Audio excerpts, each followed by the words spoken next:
Welcome to the Let's Talk About Love, Sex, and Infidelity podcast with your host, Todd Krieger.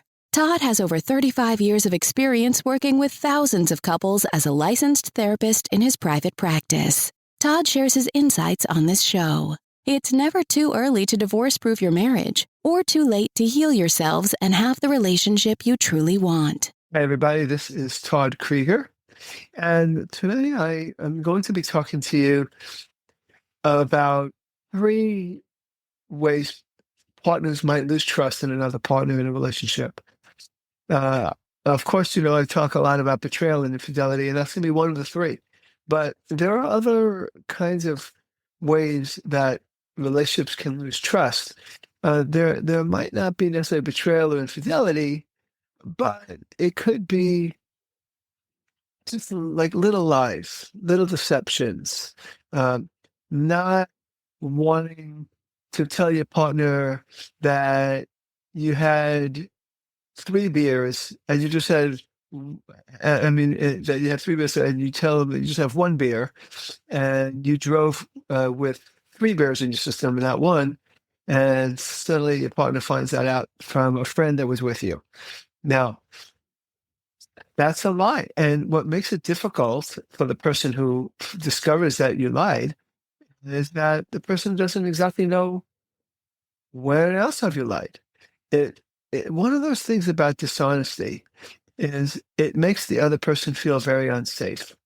And that's the problem with all the things I'm going to mention, all 3 of these things. And by the way, as I talk about that, I'm also going to get a little bit more into what partners need to do to repair that kind of situation. Okay. But for now, I just want to talk about these 3 kinds. So you really need to think twice before lying about anything. One of the major reasons people lie is to not, quote unquote, get in trouble. The problem with operating that way is you immediately create a parent-child pattern where the person who's doing a little lie, even if it's not found out, is now put themselves in a child role, trying to not get in trouble. Because if you're trying not to get in trouble, what have you done? You've put the other person in the role of an authority figure, a parent of some kind. And that kind of parent-child dynamic doesn't do well. It oftentimes can expand into communication, even in your sex life, and it can be a turnoff. And oftentimes it happens without you even being aware of it. And it might have started with these little lies. Lies are not good. I've said this many times. I try to live in the gray area because human beings are very complex, but lies, secrets, black and white issue, not good. And so that's one of the things that it actually helps the couple. Helps is the wrong word. It makes it easy to slip into that parent-child pattern. And again, the person who has been lied to, once they do find out, and oftentimes people do, it chips away at their trust because they don't know what else you're lying about. And it's very problematic. That the other person questions. That's why people oftentimes, when there has been a lie, they get into a detective mode because they don't feel safe. I've had many people who have lied or betrayed, and they go, why do you want my password? Why are you checking now that I did this one thing? Let's say I drank, I didn't tell you all the drinks I had. So now every time I go, you have my friend checking in with you. Why is that? Not because the person's trying to micromanage you or control you. It's because the person now doesn't feel safe and is trying to find ways to feel safe again. So I really want you to understand that. Either partner, I want you to understand that. The person who is doing the checking, if it resonates with you, yes. If you've been experiencing something like this in your past, and many of us have had somebody lie to us one way or the other, intimate partner, let's say, we know that we don't feel safe. And we're trying to feel safe. And if the person's really important to you, like your spouse or boyfriend, girlfriend, or whatever, that you're going to go out of your way to try to feel safe. And then that's when you appear to be controlling. It all starts with the lie. It evokes a parent-child pattern. It evokes the person in that parent role to be the detective, the sleuth, and the person in the other role to try to, rebel like children do when they feel controlled. Don't lie. That helps. I'll get more into that. The second thing that I'm going to talk about in terms of losing trust is just kind of broken promises, lack of reliability. So when a partner consistently fails to follow through on commitments or repeatedly lets the other person down, it creates uncertainty and also erodes trust over time. So if you're the kind of person that maybe, gosh, I'm just trying to think of my own clients, what things have happened where you promised to do some plan a date, but you didn't do it. Or you promised to initiate communication and you didn't do it. Or you went to the store and bought a bunch of stuff, but there's a pattern of forgetting something that your partner wants because you don't need it, but they do. Yeah, the partner does. And so you forget, and it seems to be more of a pattern. I'm not saying that once in a while is a big issue, but um, yeah, broken promises. I am going to work hard. I'm going to go try to get a job. And the person goes off. I'm going to, while you're at work, I'm going to clean the house. And the person comes home and nothing's done in the house. It leads to, I can't rely on you. And it leads to that sense of distrust.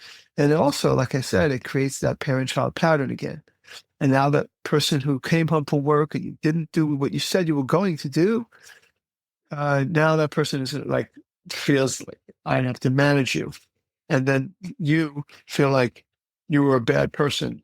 And you might either defend yourself against it or uh, just kind of go within yourself or whatever. There's lots of things that I see clients do, people do, when they disappoint the other person.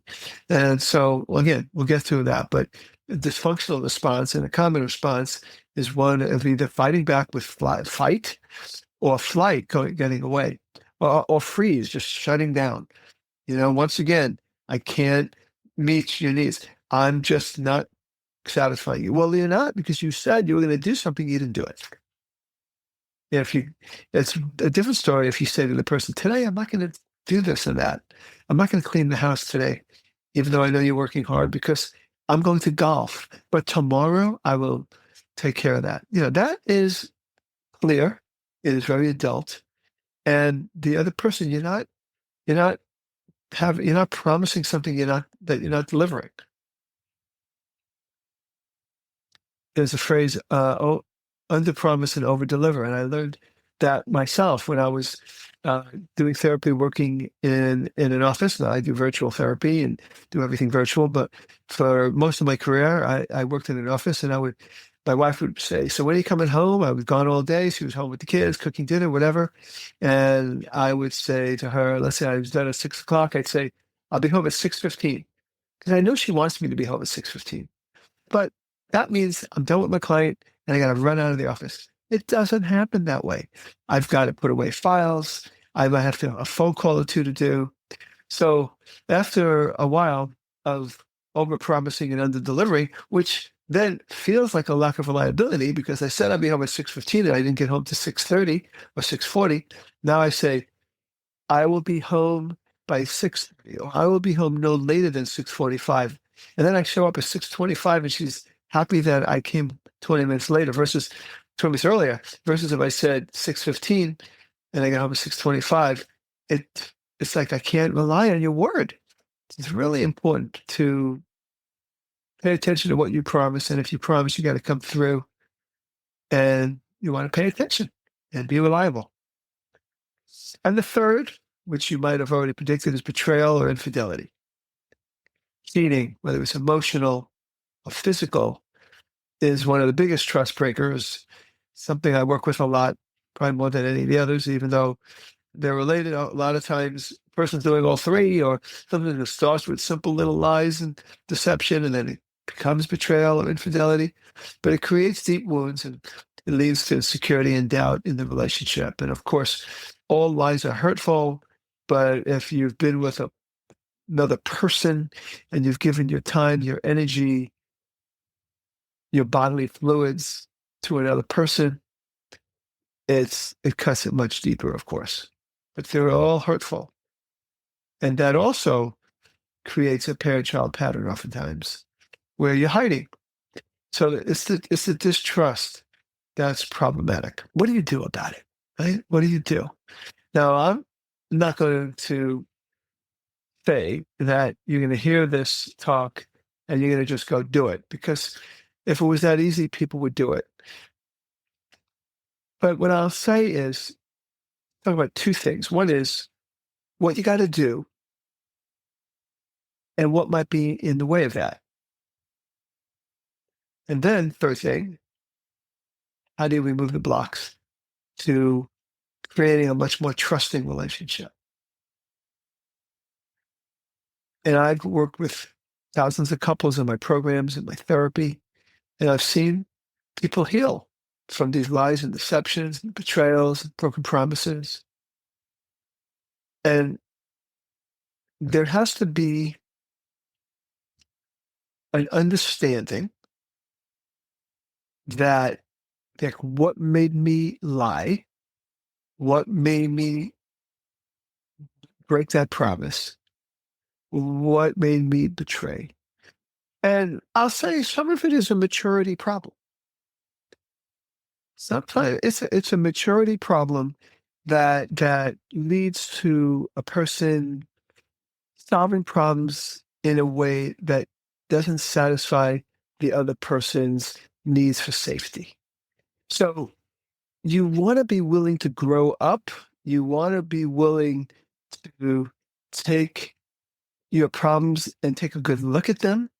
You want to be able to make a rule, no lies. And you want to be inquisitive about what made me lie. Now, sometimes it's a simple thing as there's a part of you that wanted to do what you wanted to do and wasn't thinking about the other person. So a lot of what I do with clients is help them grow up, help them recognize they have this part that has taken them over and prevents them from being the loving spouse they can be. I had a new client just today talking to me, and he said, she cheated on me, so she obviously doesn't love me. It's really not true. Most of the time, she was definitely loved him. But the part of her that betrayed him wasn't a lover. It was a much younger part. I haven't worked with them on this problem, so there's more information for me to get. But I could tell you, it's a younger part. It's an immature part. It's a part that is split off from the rest of her that wanted to have this committed relationship. So what I'm trying to say is that in all these kinds of issues, you have to decide, as the person who did the lies or the betrayal or the broken promises, that I need to be a grown-up, that it is beneficial to me to be open, to be honest, and to not try to be sneaky in any way. The person who's on the opposite side of it needs to, in order to heal from this, be open to the possibility that your partner can grow up and solve these issues much more maturely and much more thoughtfully. And you need to be looking for those signs. When it comes to this trust issues, it's really difficult to do this on your own. Someone like me can be very helpful. So I just wanted to say that it is something that we have to grapple with as a black and white issue. Secrets, lies, broken promises can ruin relationships. But repair is possible as long as the person who's doing the secrets recognize that they have to grow up. The person who is on the other end of it needs to be open to the possibility that the person could grow up and to look for those signs. There's so much more I could say about this, and I do in other videos.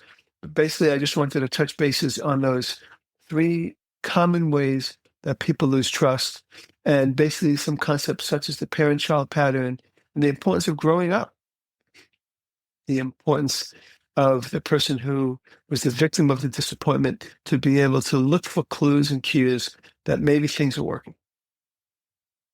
So thank you for listening. This is Todd Krieger, making the world safe for love.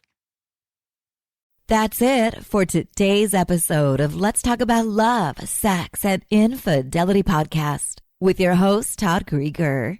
For free resources and materials, head over to toddkrieger.com. Loved this episode? Head over to iTunes and subscribe, rate, and leave a review. We'd really appreciate it. Thank you.